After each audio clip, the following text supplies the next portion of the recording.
हाँ जी। तो ये जो इशू है which is eight hand, which is called the Israel Iran issue, इसको दो नज़रिए होते हैं जी करने के। एक नज़रिया तो होता है ये कि जो न्यूज़पेपर में चल रहा है आप उसको ही फॉलो करते रहो, कि रोज़ एक दूसरे के ऊपर मिसाइल फेंक रहे हैं, ये कर रहे हैं। एग्जाम में आपको पता है वो सब आएगा नहीं। एग्जाम में जो आएगा वो थोड़ी अप्लाइड नॉलेज होती है, और जिसको मैं कई बार पहले भी कह चुका हूँ कि which is known as the backward linkage. तो मैं भी काफ़ी टाइम से ऑब्जर्व कर रहा था। मैंने कहा कि बहुत सारे लोग जो हैं बेसिकली ऑनलाइन पे यूपीएससी के नाम पर ये इजराइल ईरान इशू को समझाने की कोशिश कर रहे थे।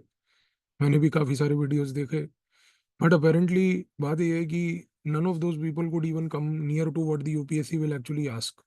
क्योंकि मैंने आपको जैसा बताया कि सर बैकवर्ड लिंकेज बनाने की और उसको समझने की कला जो होती है वो सब में नहीं होती, और उतना एफर्ट कोई डालने को रेडी भी नहीं होता। आपको यूपीएससी में अगर इसराइल ईरान इशू के ऊपर क्वेश्चन आएगा तो वो इसराइल ईरान के ऊपर क्वेश्चन बेसिकली ज्योग्राफी स्पेसिफिक आएगा। अब वो ज्योग्राफी स्पेसिफिक क्वेश्चन को कई लोग मैप बेस्ड क्वेश्चन कहते हैं, और मैप बेस्ड क्वेश्चन के नाम पे उसको आईआर के अंदर डाल देते हैं। तो प्रॉब्लम ये है कि सर वो मैप बेस्ड क्वेश्चन जो है वो आईआर नहीं होता, वो एक्चुअली होता ज्योग्राफी का हार्डकोर क्वेश्चन है।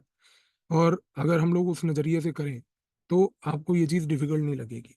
और दूसरा ये है कि जो करंट अफेयर के स्टूडेंट्स एनरोल्ड हैं कोर्स में मेरे, जिन्होंने मई से करंट अफेयर पढ़ना चालू किया हुआ है, उनको ये बात पता है कि हम लोग ऑलरेडी अराउंड 9 कंट्रीज ऐसे कवर कर चुके हैं पिछले एक महीने में।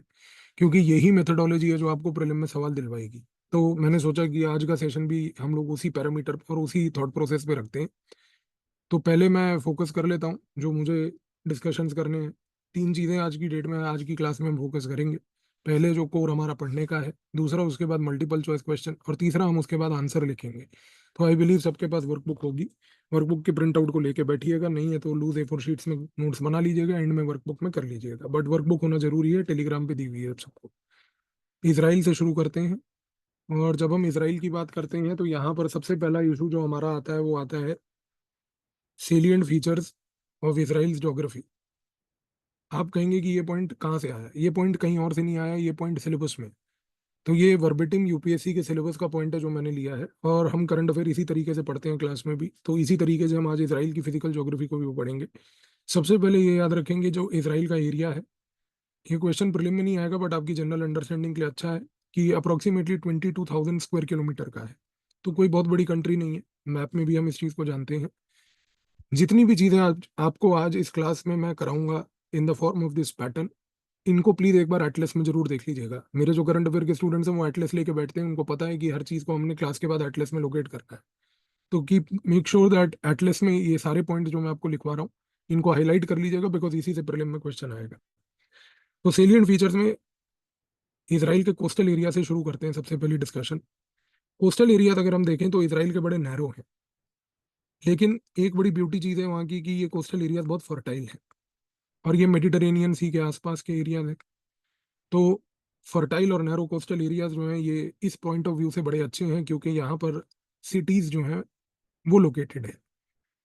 तो कोस्टल एरियाज में इनकी मेजर जो सिटीज हैं, इनका जो कैपिटल टेल अवीव जिसको ये कहते हैं वो वहाँ पर लोकेटेड है। हाइफा एक ऐसी सिटी जो न्यूज़ में अभी थी जहाँ पर ईरान ने मिसाइल फेंका, वो भी एक कोस्टल सिटी है, पोर्ट है। तो ये चीज़ें आपको यहाँ पर पहली बात तो याद रखनी। इसराइल में सेंट्रल हाईलैंड्स की अगर हम बात करें ज्योग्राफी के पॉइंट ऑफ व्यू से, तो बहुत इंपॉर्टेंटली ये याद रखिएगा कि जुडियन, JUDEAN, ये अगर आप एटलस में देखेंगे इजीली लोकेट हो जाएगा। और समेरियन हिल्स, तो जुडियन एंड समेरियन हिल्स जो हैं ये बेसिकली आपके सेंट्रल हाईलैंड्स बनते हैं आज की डेट में इसराइल के, खास करके अगर हम बात करें। और इनकी जनरल एलिवेशन जो ऑल्टीट्यूड है वो देखा गया नियरली बिटवीन 300 to 1,000 मीटर्स। कई जगह पर आप देखेंगे तो वो 300 to 400 की बीच में भी रेंज लेता है, but maximum range is up to 1,000 metres only. तो कोई बहुत ज़्यादा ऑल्टीट्यूड नहीं है अगर आप ध्यान से ऑब्जर्व करें। So altitudinally they are very very less in altitude, तो कोई एक नेचुरल बैरियर भी नहीं है कि किसी प्रकार से जो है यहाँ पर कोई चीज़ रुक जाए। इसके बाद अगर हम बात करें तो इसराइल में एक रिफ्ट वैली है। प्रीलिम्स के पॉइंट ऑफ व्यू से आप इस बार ज्योग्राफी में रिफ्ट वैली ज़रूर पढ़ लीजिएगा। ये एक बहुत इंपॉर्टेंट बैकवर्ड लिंकेज है। रिफ्ट वैली हमारी एनसीईआरटीज में आपको आराम से मिल जाएगा। तो रिफ्ट वैली जरूर पढ़िएगा, उसमें एक स्टैटिक क्वेश्चन फिजिकल ज्योग्राफी का आने की संभावना है। अगर हम रिफ्ट वैली की बात करें तो जो यहाँ पर रिफ्ट वैली पाई जाती है वो एक पार्ट है ग्रेट अफ्रीकन रिफ्ट वैली का। तो ग्रेट अफ्रीकन रिफ्ट वैली जो है उसका एक पार्ट, एक भाग आपको यहाँ पर बेसिकली मिलेगा, और इस भाग में डेड सी भी लोकेटेड है। तो डेड सी जो है वो यहाँ पर लोकेटेड है इस कॉन्टेक्स्ट में। और सबसे बड़ी बात यह है कि डेड सी आप जानते हैं कि बेटा वर्ल्ड का लोएस्ट पॉइंट है, और ये जो वर्ल्ड का लोएस्ट पॉइंट है डेड सी, इसकी अगर हम बात करें तो it is approximately nearly 430 metres below the sea level. तो एक बार डेड सी को जरूर देख लीजिएगा। डेड सी के आसपास की कौन सी इंपॉर्टेंट सिटीज लोकेटेड है मैप में, उनको जरूर देख लीजिएगा। अगर एटलस में ना मिले तो गूगल पे जाकर देख लीजिएगा। नेगेव डेजर्ट है, जो बहुत इंपॉर्टेंट डेजर्ट है इसराइल के अंदर। और ये नेगेव डेजर्ट जो है लगभग 60% एरिया है इसराइल का साउथ का जो कवर करती है। और इसी 60% एरिया में आज की डेट में हम एरिड रॉकी टेरेन देखते हैं। तो कोई बहुत ज़्यादा स्मूथ टेरेन भी नहीं है डेजर्ट की, रॉकी सी टेरेन है, एरिड टेरेन है। 60% सदर्न एरिया ऑफ इसराइल जो है उस एरिया को ये कवर करती है, पूरी की पूरी निगेव डेजर्ट। इसी तरीके से अगर हम रिवर्स की बात करें तो इसराइल में जॉर्डन रिवर सबसे इंपॉर्टेंट है। जॉर्डन रिवर जो है ये major supplier of fresh water है इसराइल की। जॉर्डन रिवर, इसको जरूर याद रखिएगा, फ्रेश वाटर का सबसे बड़ा सप्लाई इसका यहाँ पे आता है। इसका लोकेशन अगर आप देखेंगे तो जॉर्डन की टेरिटरी के एकदम साथ सटा हुआ है।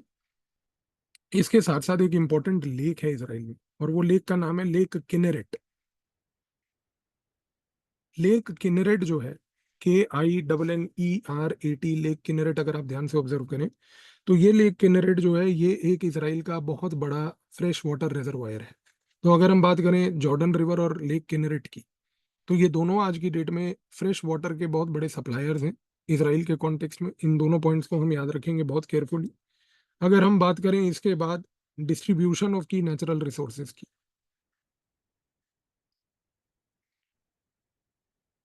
तो डिस्ट्रीब्यूशन ऑफ की नेचुरल रिसोर्सेज में हम देखते हैं सबसे पहले कि इसराइल में नेचुरल गैस काफ़ी भारी मात्रा में पाई जाती है। यहाँ पर ऑफशोर फील्ड्स हैं, यानी कि पानी में ये फील्ड्स हैं, मेडिटेरेनियन में ये फील्ड्स हैं जो इसराइल के एक्सक्लूसिव इकोनॉमिक जोन में आते हैं। वो है तमर, TAMAR। जरूर याद रखिएगा, प्रीलिम में इस प्रकार के सवाल बनेंगे। लीविया था, इस प्रकार के सवाल मैं फिर बोल रहा हूँ बनेंगे, ध्यान रखिएगा। और कारिश, तमर, लीविया था और कारिश, ये तीन इंपॉर्टेंट इसराइल के ऑफशोर नेचुरल गैस फील्ड्स हैं। और इसके बारे में ये जरूर याद रखिएगा कि आज इन नेचुरल गैस फील्ड्स की वजह से इसराइल एक रीजनल एक्सपोर्टर है। ये पॉइंट जरूर ध्यान रखिएगा।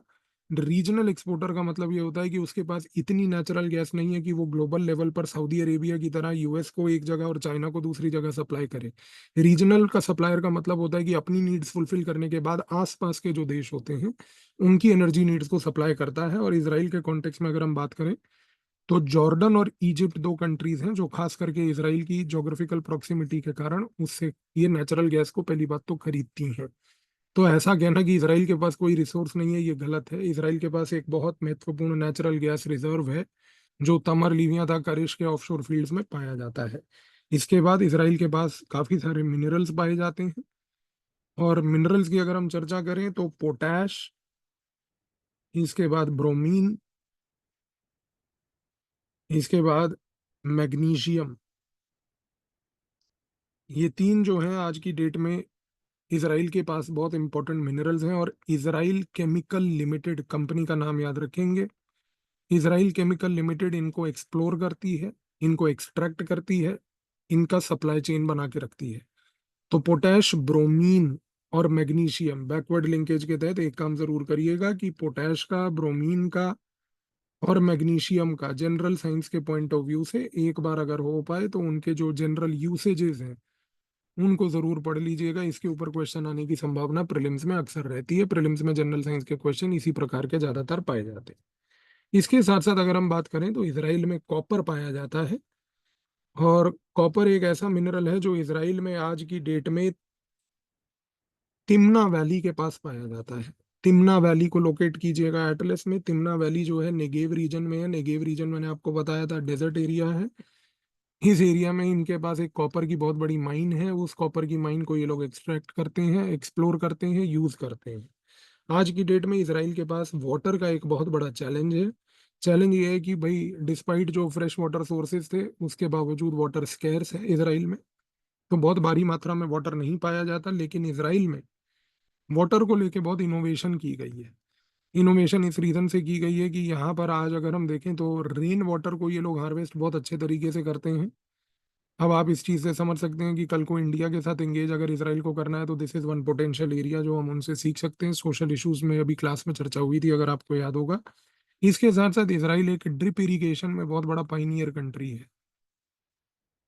तो ड्रिप इरिगेशन एक ऐसी चीज है जो इसराइल अगेन हमारे को सिखा सकता है बहुत इंपॉर्टेंटली। और इसराइल के पास डीसैलाइनेशन टेक्नोलॉजी है। डीसैलाइनेशन टेक्नोलॉजी का मतलब है कि जो सॉल्टी वाटर होता है, जो समुद्री खारा पानी जिसको हम कहते हैं, उसको भी इसराइल आज की डेट में बहुत इंपॉर्टेंट तरीके से यूज कर सकता है। और उसको टेक्नोलॉजी उसके पास है कि किस प्रकार से डीसैलाइनेट करना है, that they also engage with India today. अब आते हैं इंडस्ट्रियल लोकेशन फैक्टर्स पे।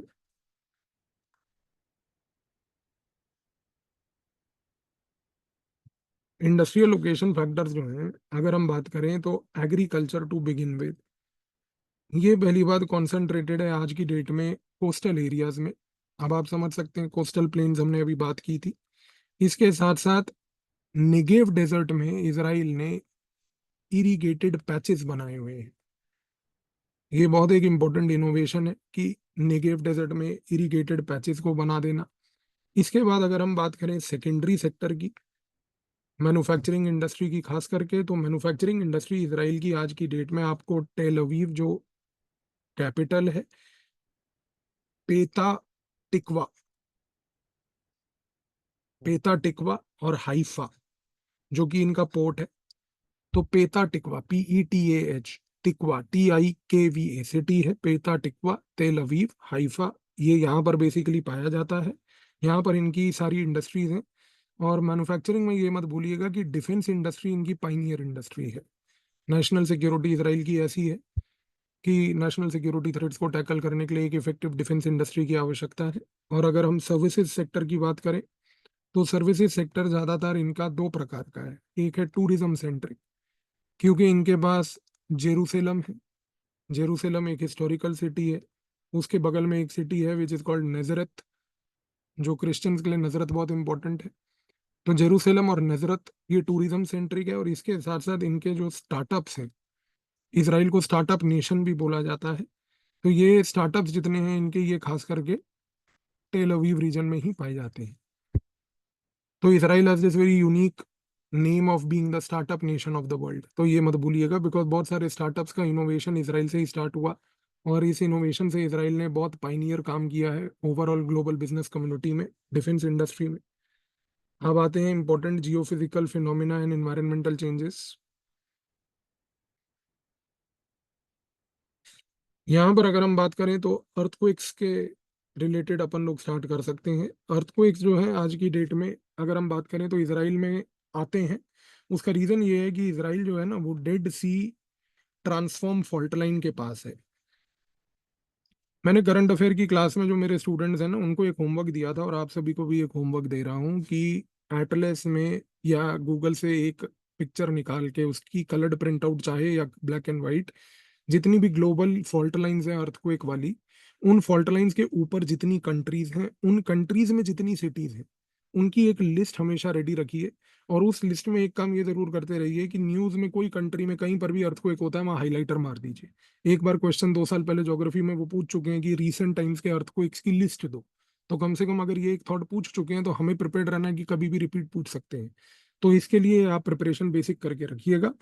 इसके साथ साथ यहाँ पर अगर हम देखें तो इसराइल में बड़ी मॉडरेट सी सीस्मिक एक्टिविटी हुई है। कोई बहुत ज़्यादा प्रोमिनेंट सीस्मिक एक्टिविटी का यहाँ पर इंस्टेंसेस हमें ग्लोबल लेवल पर नहीं मिले हैं।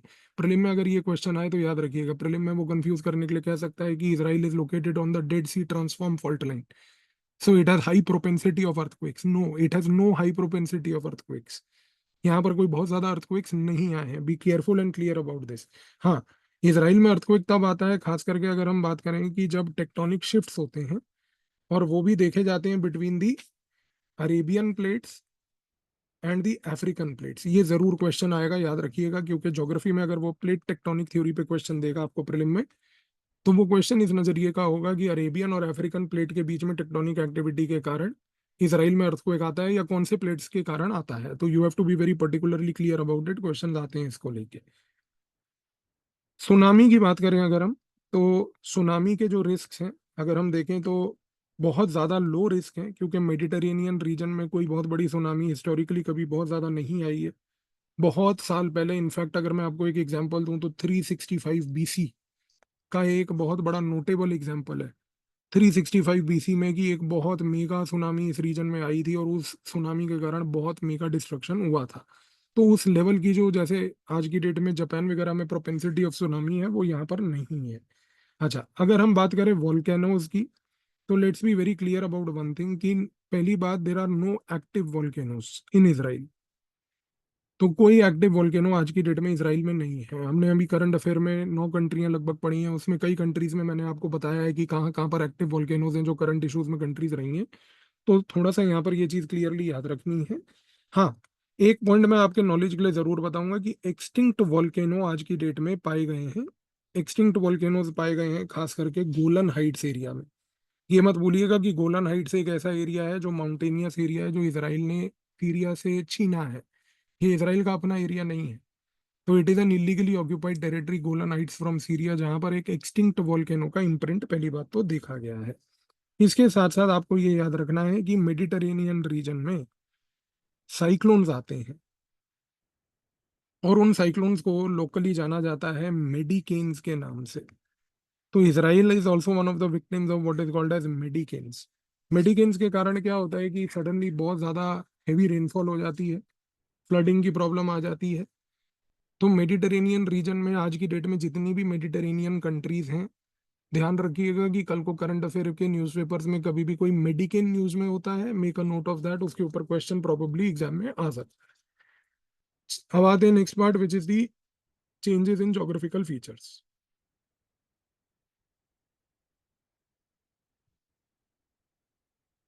डेड सी जो एरिया है, सबसे बड़ा एक प्रॉब्लमेटिक एरिया है, because it is shrinking today. और डेड सी के श्रिंकिंग के कारण क्या हो रहा है कि आज की डेट में वाटर लेवल डिक्लाइन हो रहे हैं।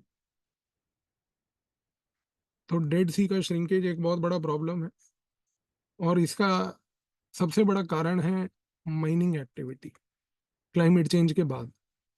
तो climate change remains the principal reason why the Dead Sea is shrinking today, but mining is the second activity after basically the climate change that explains why the Dead Sea is shrinking today. इसके बाद Israel में एक problem है which is called sinkholes. ये एक बड़ी unique सी problem है जो इस कंट्री को लेके स्पेसिफिकली है। पिछली 9 कंट्रीज जो हमने क्लास में करंट अफेयर में चर्चा की थी, आपको याद होगा, वहां पर हमने ये वर्ड कभी यूज नहीं किया।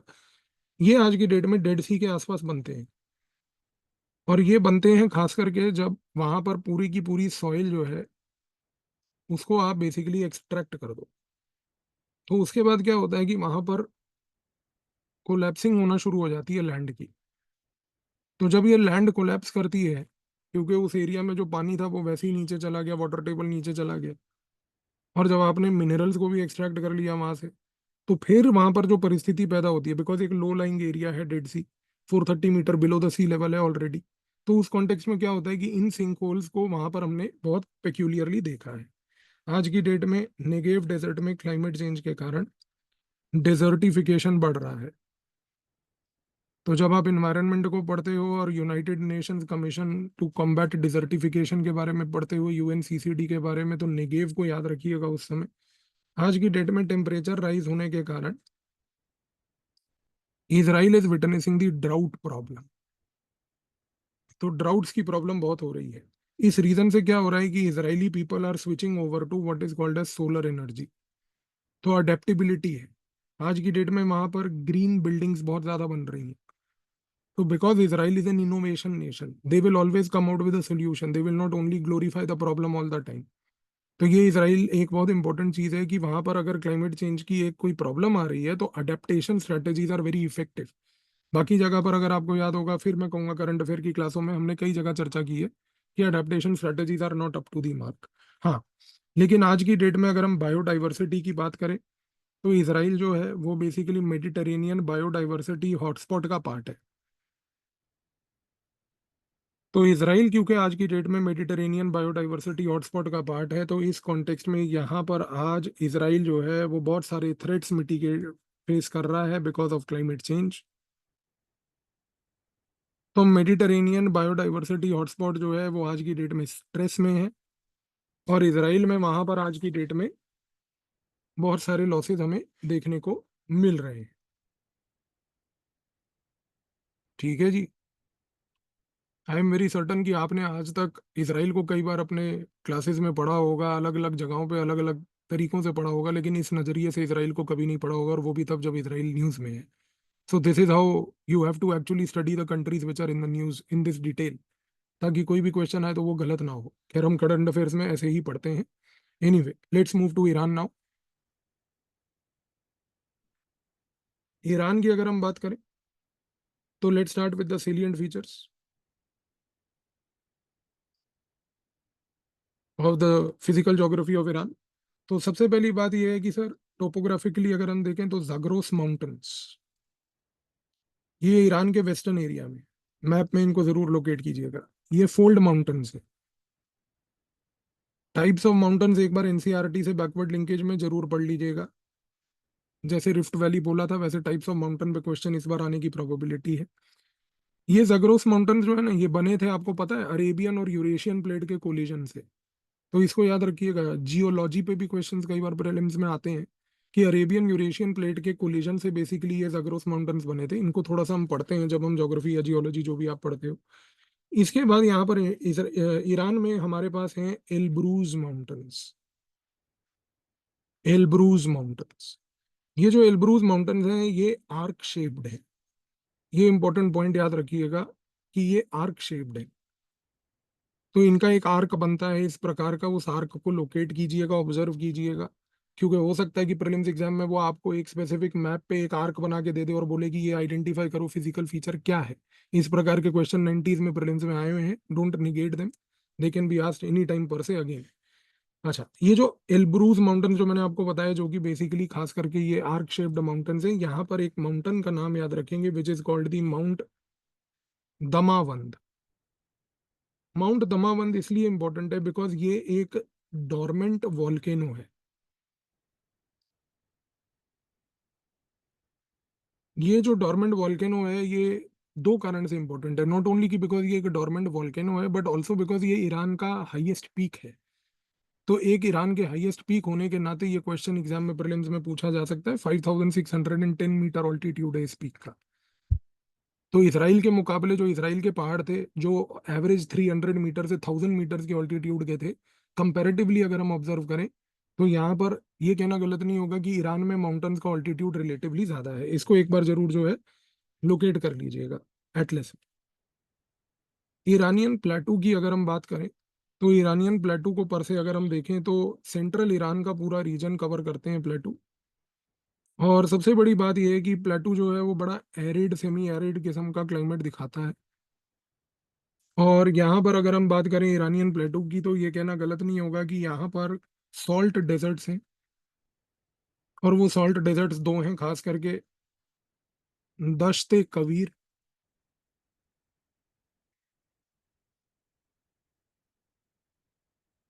दश्त लूट। दश्त कबीर और दश्त लूट, these are salt deserts. They are located in the central Iran as part of the Iranian plateau. So they are very important regions. They both have a mixture of arid, semi-arid climate per se. तो इनको again थोड़ा सा locate कीजिएगा। लैटिट्यूडनली देखिएगा कि ये Negev desert के कितने आसपास पड़ते हैं, ऊपर हैं, नीचे हैं, कैसे प्लेस हैं। कंपैरेटिव क्वेश्चन उस प्रकार का दे सकती है यूपीएससी आपको। रिवर्स की अगर हम बात करें, तो रिवर्स के कॉन्टेक्स्ट में हमने एक बड़ी इंपॉर्टेंट चीज देखी है कि करुण रिवर है वहां पे। Karun river is one of the very important rivers. और करुण रिवर इसलिए इंपॉर्टेंट है बिकॉज इसको माना जाता है कि ईरान की ये मात्र एक नेविगेबल रिवर है, कि जिसको आप नेविगेट कर सकते हो। बाकी रिवर्स ईरान की नेविगेबल नहीं है। एक लेक है बड़ी प्रोमिनेंट वहां पे, जिसको हम लेक उर्मिया कहते हैं। लेक उर्मिया एक सॉल्ट लेक है। और लेक उर्मिया जो कि एक सॉल्ट लेक है, अगेन यहाँ पर प्रॉब्लम ये है कि over a period of time climate change के कारण ये श्रिंक कर चुकी है। तो इसकी नेविगेबिलिटी आज की डेट में उतनी ज़्यादा नहीं है। इसके साथ साथ अगर हम सीज की बात करें, ये एक बार जरूर एटलस में देख लीजिएगा, कैस्पियन सी और पर्शियन गल्फ। ईरान के पास अगर आज की डेट में कोई स्ट्रेटेजिक वेपन है तो वो है पर्शियन गल्फ, क्योंकि अगर वो पर्शियन गल्फ को मान लीजिए ब्लॉक कर देता है तो वर्ल्ड की oil supplies completely choke off कर जाएंगे। तो वो एक स्ट्रेटेजिक पावर प्ले है ईरान का, जिसको वो हमेशा यूज करता है। अगर हम बात करें यहाँ पर तो खास करके जो माउंटेनियस एरियाज है, सरप्राइजिंगली माउंटेनियस एरियाज में ईरान में स्नोफॉल होती है, तो भारी बर्फबारी है। ये एक पेक्यूलियर फीचर आपको करंट अफेयर की क्लास में कंपैरेटिव लेवल पर मैंने आपको बताया था, अगर आपको याद हो 2 हफ्ते पहले टर्की के कॉन्टेक्स्ट में, जब हम टर्की पढ़ रहे थे, because it was in the news after operation Sindoor, जब हम उसकी ज्योग्राफी देख रहे थे। अब हम आते हैं जी डिस्ट्रीब्यूशन ऑफ की नेचुरल रिसोर्सेज पे।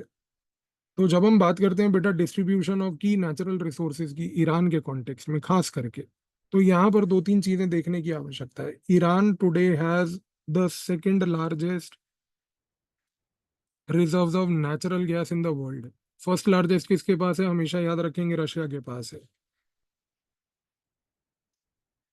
इसी रीजन से अब आप समझ रहे हैं कि रशिया और ईरान की इतनी बनती क्यों है, क्योंकि दोनों को पता है कि today both of them combined have the two largest natural gas reserves of the world and they control the future fuel of the world.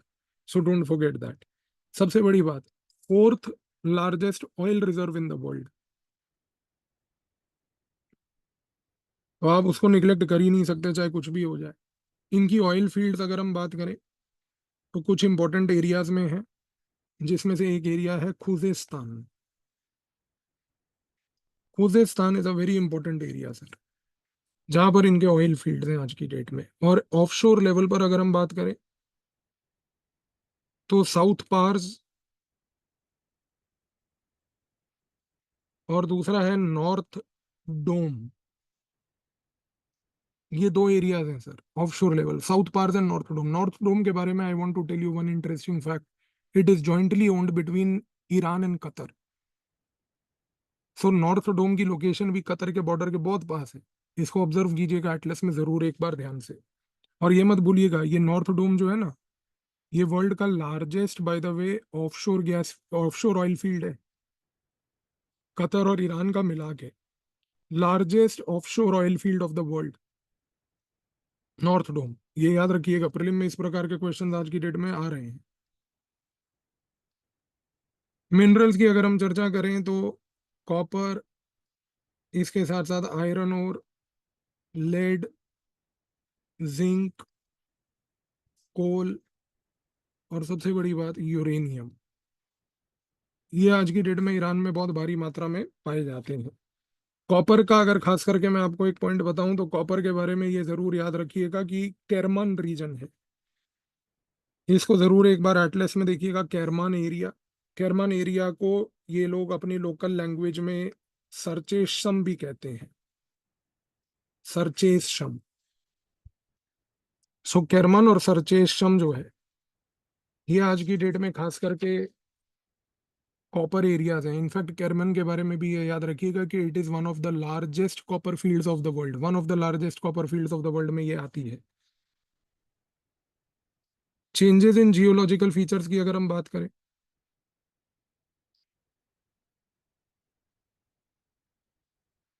तो यहाँ पर डेड सी वाला जो पॉइंट है एक, वही रिपीट होता है कि इंटरनल लेक्स के केस में तो मेजोरिटी इनकी इंटरनल लेक्स जो हैं वो श्रिंक कर रही हैं आज। That is the first thing, that important thing you have to remember year पहले तो। अच्छा, दूसरी सबसे बड़ी बात क्या है, आपको ये भी याद रखना है कि जो मैंने अभी आपको लेक उर्मिया के बारे में बताया, वो 90% श्रिंक कर चुकी है 1990 के टाइम से। 1990 के टाइम से 90% श्रिंक कर चुकी है, आप इस बात को सोच के देखिए। अच्छा, सबसे बड़ी चीज क्या है, इसके बाद अगर मैं आपको एक पॉइंट और बताऊं यहाँ पर तो बड़ा इंटरेस्टिंग ये है कि इनके जितने भी वेटलैंड्स हैं वो आज की डेट में कोलैप्स कर रहे हैं। और यहाँ पर सबसे बड़ा नाम आता है ऊर अल अजीम, और दूसरा है शदेगान। ऊर अल अजीम, HOORAL हाइफन है दोनों के बीच में, ऊर अल अजीम। हूरल अजीम एंड सबसे बड़ी बात दूसरा क्या है, शादे खान। तो ये दो क्या है यहाँ पर, ये दोनों आज की डेट में ऐसे बेसिकली वेटलैंड्स हैं ईरान में जो बेसिकली कोलैप्स कर रहे हैं। अच्छा, अब वापस आते हैं हम लोग इंडस्ट्रियल फैक्टर्स पे। तो ज्योग्राफी का एक होलिस्टिक तरीके से हमने देख लिया। अब अगर हम इंडस्ट्रियल फैक्टर्स की बात करें तो एग्रीकल्चर प्राइमरी सेक्टर, ये आज की डेट में इनका लोकेटेड है खास करके नॉर्थ वेस्ट एरिया में, कैस्पियन सी रीजन में। वहां पर एग्रीकल्चर होता है सबसे पहले तो। दूसरी सबसे बड़ी बात है कि अगर हम मैन्युफैक्चरिंग सेक्टर की बात करें तो इनका जो इंडस्ट्रियल सेक्टर है वो पेट्रोकेमिकल सेंट्रिक है, मैंने आपको अभी बात बताई। तो पेट्रोकेमिकल सेंट्रिक में अगर ये कहें हम कि जो इनके मेजर प्लांट्स हैं वो लोकेटेड हैं आज की डेट में बंदर इमाम,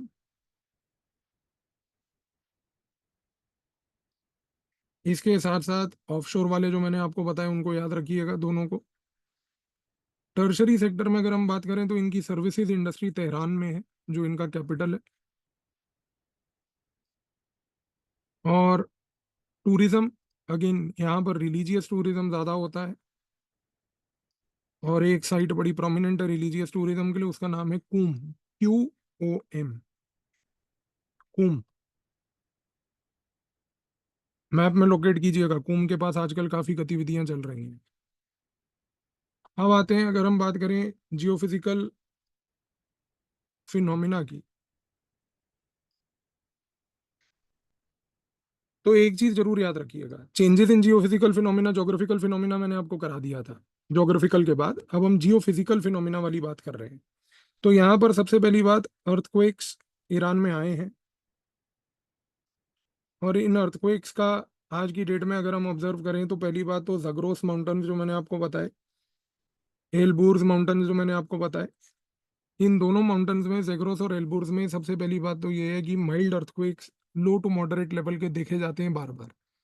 तो अर्थक्वेक प्रोन है पूरी कंट्री है पर से। वोल्केनो मैंने आपको बताया कि यहाँ पर एक वही माउंट दमाबंद जो है हाईएस्ट पीक इनकी, वो एक डोरमेंट वोल्केनो है। तो वो एक पर्पस के पॉइंट ऑफ व्यू से याद रखिएगा। अच्छा, सबसे बड़ी बात यह है कि ईरान में आज की डेट में डस्ट स्टॉर्म्स बहुत देखे जाते हैं।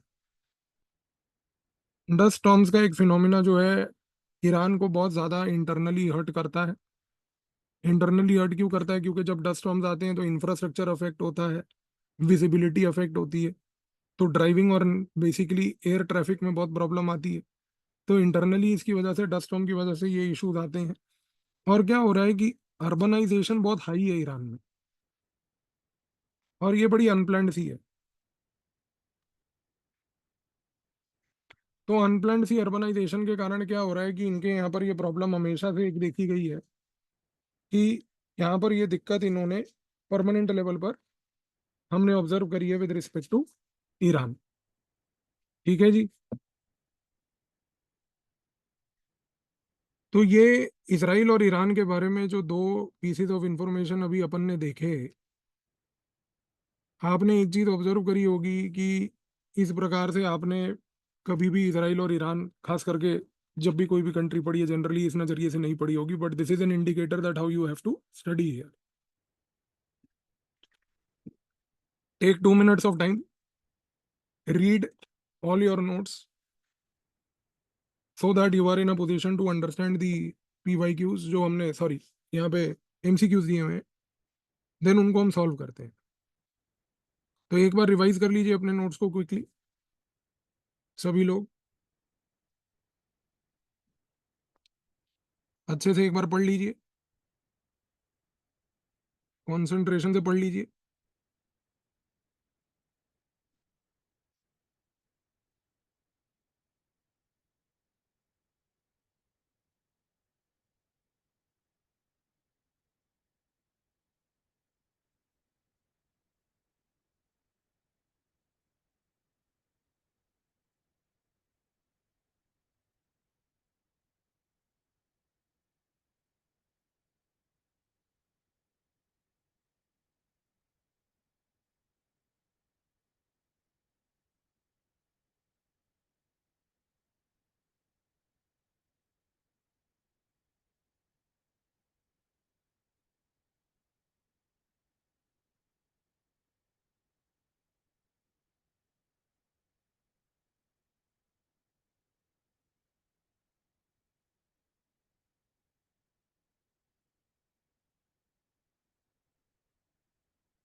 हो गया जी सबका।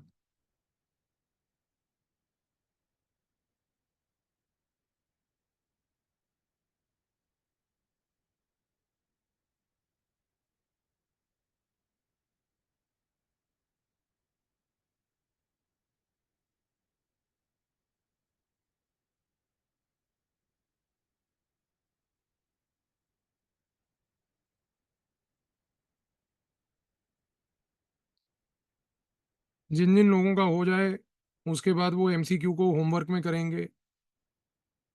Let's now come directly to the answer writing part. Let's write the answer. MCQ को आप होमवर्क में कीजिए, we will discuss them next time, ताकि you can solve them carefully, try not to make the errors. So let's come to the answer writing part. आपके सामने एक question दिया हुआ है मैंने वर्कबुक में, which is the geography question. मैंने ये क्वेश्चन जानबूझ के आज आपको इसलिए दिया because geography question are very tough to write, and students generally struggle करते हैं ज्योग्राफी के क्वेश्चन में इस कारण से, क्योंकि सबसे बड़ी बात ज्योग्राफी में कंक्लूजन क्या लिखना है वो कभी पता ही नहीं चलता। तो वो एक बहुत बड़ा चैलेंज है जिसको आज हम सीखने की कोशिश करेंगे, एड्रेस करेंगे आपके साथ। So nothing to worry about that. तो look at the question carefully. अगर आप सभी देखें तो आपके वर्कबुक में जो क्वेश्चन दिया है मैंने,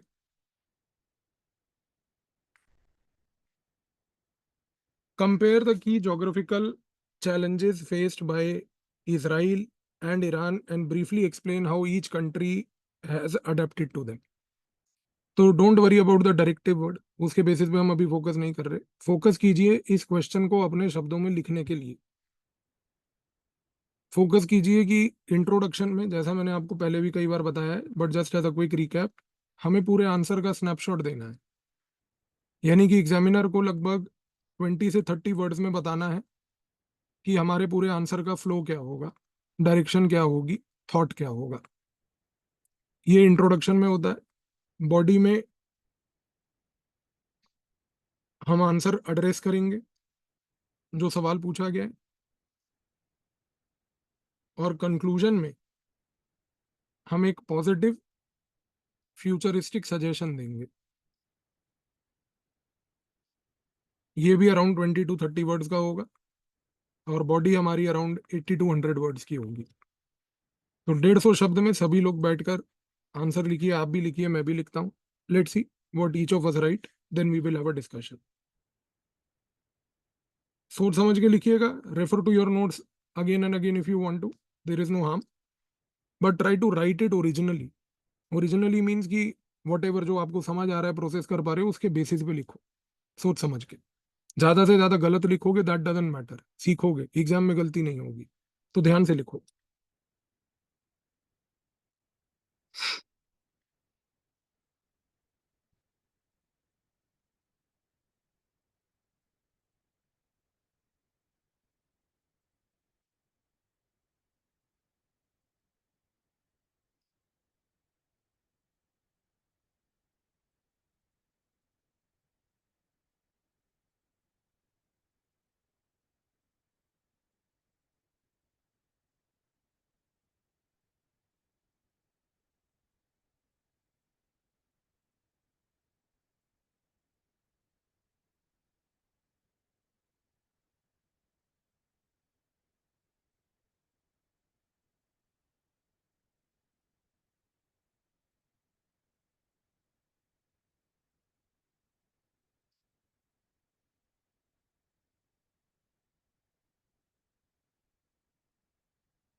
जिन जिन का हो जाए बताइएगा एक बार।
हो गया जी।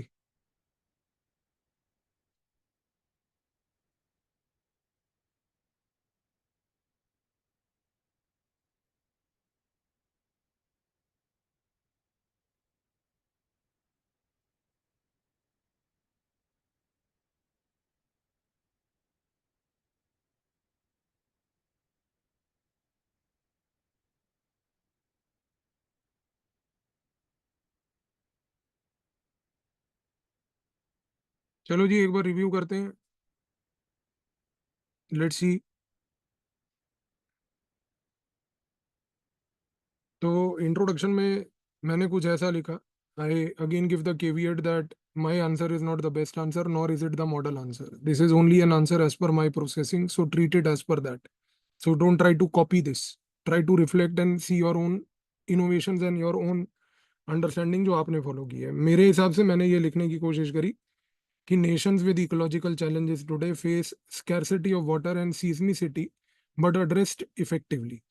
तो मैंने तीन आइडियाज कन्वे करने की कोशिश करी। पहला आइडिया ये था कि इकोलॉजिकल चैलेंजेस हैं, जिससे कि मैंने इस शब्द के थ्रू एक ब्रॉड कॉन्सेप्ट कम्युनिकेट करने की कोशिश करी, और वो ये था कि इकोलॉजिकल चैलेंजेस में कुछ हिस्टोरिक भी हैं जो ज्योग्राफी से रिलेटेड है, और कुछ क्लाइमेट चेंज इंड्यूस्ड है। तो वर्ड थोड़ा इंपॉर्टेंट है। दूसरा मैंने ये बोला कि दे फेस स्कैरसिटी, जो फिर मैंने एक्सप्लेन भी करी कि वाटर के लेवल की हो या सीज्मिक लेवल की हो, जिसकी वजह से दोनों देशों में चैलेंजेस आते हैं। और तीसरा आइडिया मेरा था कि आई ट्राई टू से कि they have been addressed effectively. तो मेरा ऑब्जेक्टिव ये था कि एग्जामिनर को एक 15 शब्दों के इंट्रोडक्शन में ये आइडिया कम्युनिकेट करने की। और वो आइडिया सिंपल ये था कि देखिए साहब ऐसा है, यहाँ पर एक इकोलॉजिकल चैलेंज है, यहाँ पर स्कैरसिटी का इशू है, और यहाँ पर इनको एड्रेस करने की बात है। तो ये थ्री जो पॉइंट्स मैंने लिखे, आपने इनको अपने लैंग्वेज में किसी भी तरीके से लिखे होंगे। मैं वर्ड्स की बात नहीं कर रहा, मैं आइडियाज की बात कर रहा हूँ कि क्या आपने अपने इंट्रोडक्शन में ये तीन आइडियाज लिखने की कोशिश की, और इसमें आपका क्या स्कोर रहा। आपने तीन में से वन लिखने की कोशिश करी, टू लिखने की कोशिश करी, थ्री अपनी लैंग्वेज में। I am not concern about the words, I am concern about how many ideas were you able to capture. So very good. A lot of you are at 2 out of 3 and many of you are at 3 out of 3. Some of you are at 1. That's not a problem. At least the fact जिनके 1 भी हैं और at least उन्होंने कोशिश तो करी। और जिन्होंने वन आइडिया भी कैप्चर किया, आज मैं आपको एक बात बता दूं बच्चे, आपने अगर वन आइडिया कैप्चर किया तो आपको डीमोटिवेट होने की जरूरत नहीं है। मार्केट में इस समय आपके सामने कम से कम कई लाख हैं जो इस समय जीरो पे होंगे। वो जीरो पे इसलिए होंगे क्योंकि ये आइडिया ही नहीं होगा उनको कि ये क्वेश्चन करना कैसे है। So you are still at one level above them, that's not a problem. आप लोगों ने वन भी अचीव किया, it's very good. But we will gradually try to make sure कि नेक्स्ट सैटरडे आप टू करो और उसके बाद आप थ्री करो। और जिन्होंने टू किया है उनका टारगेट नेक्स्ट टाइम थ्री होना चाहिए, जिन्होंने थ्री किया है उनको बरकरार रखना है तीनों का, यानी कि उनकी अंडरस्टैंडिंग अच्छी बैठ रही है। चलिए कोई बात नहीं, आगे बढ़ते हैं। बॉडी में मैंने तीन बड़े सेंटेंसेस यूज किए। That is the first thing I want to give you as an imprint. मैंने लिखना स्टार्ट किया इस पॉइंट से कि aridity and tough geographical terrain affect the to.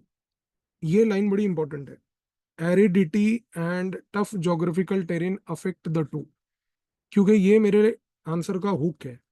Hook हमेशा एक हिस्टोरिकल पॉइंट होता है, और यहाँ पर कोई हमारे पास हिस्ट्री के फैक्ट तो है नहीं, तो हमारे को जो चैलेंज होता है ज्योग्राफी के आंसर में उसको प्लेस करना होता है यहाँ पे। ये कला होती है सर जो आंसर राइटिंग की क्लास में सीखते हैं, जो आपको कोई कोचिंग इंस्टीट्यूट सो कॉल्ड जो आंसर राइटिंग करा रहा है वो नहीं बताएगा, क्योंकि उनको खुद भी नहीं पता होता कि हुक क्या होता है पहली बात तो ये चीज का ध्यान रखिएगा कि how a hook differs in geography is this, because where you don't have geographically historical facts. अब हम यहाँ पर ये बैठ के तो लिखेंगे नहीं कि नहीं इसराइल के ये वाले माउंटेन्स जो हैं इस साल में बने थे, और ईरान का जो डेजर्ट है वो इस साल में बना था। तो हम यहाँ पर इस प्रकार से इसको पेश करते हैं कि we try to reflect upon in the hook in a geography answer how the historically geography has been a problem for the two nations. तो हमने लिखा कि aridity and tough geographical terrain, ये दो कॉमन पॉइंट्स हैं जो Israel Iran दोनों को ज्वाइन करते हैं, दे अफेक्ट द टू। पर यहाँ पर ये मेरा ब्रिज वर्ड था। Bridge word is basically a word that you use without cutting into the sentence, ताकि आप वर्ड्स को स्पेस आउट करके कम वर्ड्स में ज्यादा चीजें कन्वे कर पाओ। तो आंसर राइटिंग में क्योंकि 150 शब्द का आंसर होता है तो उसमें ये एबिलिटी ऑफ ब्रिज वर्ड हमें जरूरी सीखनी होती है। तो but is a bridge word. Advanced desalination drip irrigation has led Israel turn scarcity into innovation. तो इस एक लाइन में मैंने कम्युनिकेट कर दिया एग्जामिनर को कि जोग्राफिकल चैलेंज इसराइल के पास था, इसराइल ने ये किया, और इस करने से उसको ये मिला कि scarcity became an innovation for Israel. फिर मैं ईरान के पास आया, क्योंकि मैंने इंट्रोडक्शन में सीजमिसिटी लिखा था तो I have to justify that point. मैं वहां पर लिख के हवा कुछ भी छोड़ के आगे नहीं बढ़ सकता। तो ईरान अर्थक्वेक्स जो मैंने आपको बताए थे कि ईरान के आज की डेट में अर्थक्वेक्स परमानेंट एक प्रॉब्लम है जो वहां पर आते रहते हैं। तो Iran earthquakes water body shrinkages as seen in Lake Urmia, इसका एग्जाम्पल भी आपको अभी दिया था। And desertification has only accentuated inefficiencies. तो मेरा यहाँ पर कहने का मतलब ये था कि कंपेयर में मैं ये कंपेयर करके बता पा रहा हूँ एग्जामिनर को कि अगर इसराइल अपने चैलेंजेस को मिटिगेट करके आगे बढ़ रहा है तो ईरान अपने उन चैलेंजेस के कारण वहीं अटका हुआ है। ईरान उन चैलेंजेस से इनएफिशिएंट बनता जा रहा है। और ये पॉइंट फिर मैंने आगे बताया कि Israel's resilience and Iran recalcitrance are distinct approaches. ये बेसिकली यहाँ पर मेरा ग्लाइडर है कि जिससे मैंने एक हिंट दे दिया एग्जामिनर को कि देखो एक पॉइंट इसराइल का चर्चा करके बता दिया, एक पॉइंट ईरान का चर्चा करके बता दिया, अभी मैं दोनों को पॉइंट्स को फ्यूज करके कंक्लूजन की ओर बढ़ रहा हूँ। तो आंसर में एक फ्लो होना चाहिए, हुक बॉडी ग्लाइडर। ग्लाइडर में मैंने लिखा इसराइल रेजिलियंस, क्योंकि ये पॉइंट ऊपर इसराइल का रेजिलियंस बता रहा है ये वाला। और ये पॉइंट जो हमने इनएफिशिएंसीज का ईरान का देखा यहाँ पर, ये पॉइंट ईरान का यहाँ पर बता रहा है ईरान का रिकैल्सिट्रेंस, कि कैसे ईरान जो है इन एफिशिएंसीज के पैराडाइम में फंस चुका है। ये कहने के बाद हम कंक्लूजन पे गए कि the nations are a testimony that geography can not decide destiny. Conclusion को ध्यान से समझने की कोशिश कीजिए, ज्योग्राफी में कंक्लूजन टफ होते हैं, हमें समझ ही नहीं आता लिखना क्या है।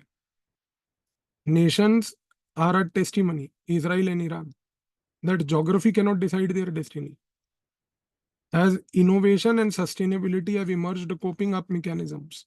इससे हमने एक पॉइंट कम्युनिकेट करके एक बैलेंस्ड तरीके से आंसर को खत्म करने की कोशिश करी, ये कहते हुए कि आज अगर हम बात करें इसराइल की तो रेजिलियंस है, और ईरान का जो मैंने रिकैल्सिट्रेंस वाला पॉइंट बोला, हम ये कह रहे हैं कि वो रिकैल्सिट्रेंट है, रिकैल्सिट्रेंट के बाद वो इनएफिशिएंट है, बट उसका मतलब ये नहीं है कि वो कोप अप नहीं कर पा रहा है।